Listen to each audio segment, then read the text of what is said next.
Han stod sådan ind med hovedet for det.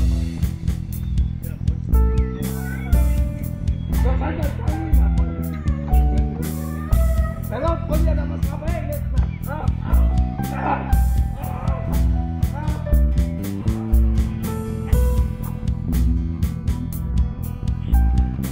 Politiet i Aarhus optrapper nu indsatsen i den socialt belastede Gellerupparken for at undgå en gentagelse af den hærværk, der havde både der og i andre byer i vinterferien. Men de unge i Gellerupparken, og næsten alle har indvandrerbaggrund, har ikke tænkt sig at bøje politiet. De opfordrer direkte betjentene til at blive væk. Ved Aarhus i natten.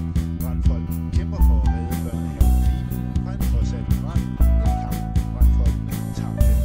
Så bliver selv børnehaven. Manden her betragter sig som anfører, fordi der står bag.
Helt sikkert, hvis vi går en tur ud i Gellerup, og vi møder den her gruppe, jamen så kan de finde på at gøre forskellige ting.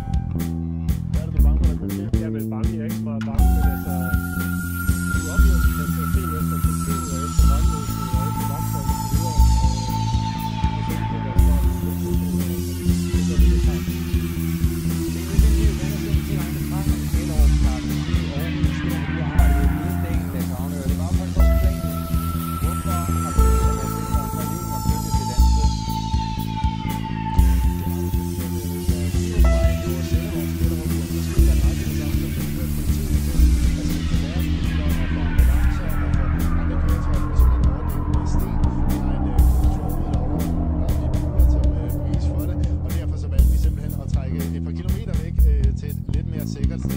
Men bare fordi vi ikke kan være inde i Gellerup, så kan vi jo godt tale om det, der sker derinde. Og du bor i Gellerup-plan. Hvor stort et problem er sådan nogle begivenheder, som det vi lige har talt om, og det som vi lige har været ude for i Gellerup? Det er i hvert fald et problem, rigtig mange beboere er trætte af. I den senere tid har der været en del unge. Det er en gruppe mellem 12 og 15, der virkelig har terroriseret rigtig mange beboere i området. Og det mener vi er fuldstændig uacceptabelt og må stoppes med det samme. Men nu hører vi jo lige, at politiet har planer om at skride ind herude. Er der andre, som skal involveres for, at det her det bliver stoppet? Der er ingen tvivl om, at der her er tale om et problem, der skal løses i fællesskab. Alle har et medansvar. Det er i første omgang den enkelte, men naturligvis også forældrene, og politiet har også et ansvar.